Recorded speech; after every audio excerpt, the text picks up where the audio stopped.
Hello everyone, Star here, and welcome to my video on my Nova Prime builds. Nova Prime is an awesome variant of the regular Nova, and she can be really useful and powerful. Here are her abilities. Null Star, which summons random balls around you. The number of said balls is determined by your strength. These don't do much damage and aren't really worth building for, but with Molecular Prime and Antimatter Drop it can be better, and we'll get to those abilities soon. Antimatter Drop is a really good ability. This ability launches a ball that can explode when colliding with an enemy or the ground. It can do a lot of damage, and I'd really recommend using it with Molecular Prime. The damage can be affected by strength mods and no other mods can really affect it. Next is Wormhole. This allows you to teleport really fast across different distances. It's not too useful, but if you want to speedrun maps with this, by all means go ahead. This can be affected by range and duration. Duration keeps the portal open longer, and range allows you to travel further. Finally is Molecular Prime. This ability is Nova's best one. She can use this to cast an area effect over enemies that can slow them down and deal more damage over time. Use with Antimatter Drop and it will destroy enemies in the area. You can also deal more damage to surrounding enemies if nearby enemies are killed because they explode. There's also a neat trick that some people know, and I will show you how to do it in the build portion of this video. For this ability, not only does Molecular Prime slow down enemies, it can also speed them up. I'll tell you why you'll want to do this soon.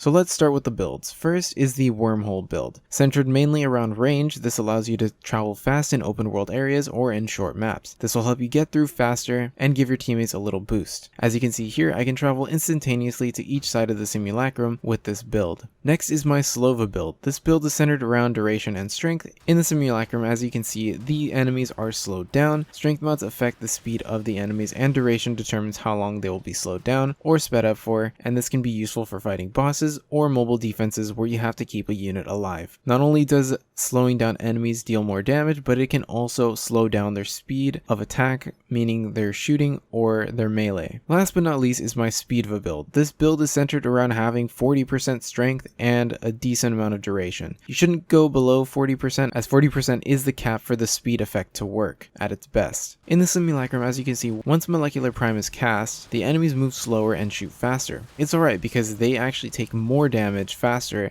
and can be nuked by an Antimatter Drop, as you can see here. This build is really useful for defense missions that you're farming. Always use Speedva builds for farming defense missions. Don't use Slova builds, please. So that was my video on my Nova Prime builds. I hope you enjoyed. If you did, please leave a like, subscribe, and ring that bell icon for more Warframe content. Feel free to leave any questions or comments you may have in the comment section below, and I'll get to you there. This has been Star, signing off, and I'll see you guys in the next video. Thank you.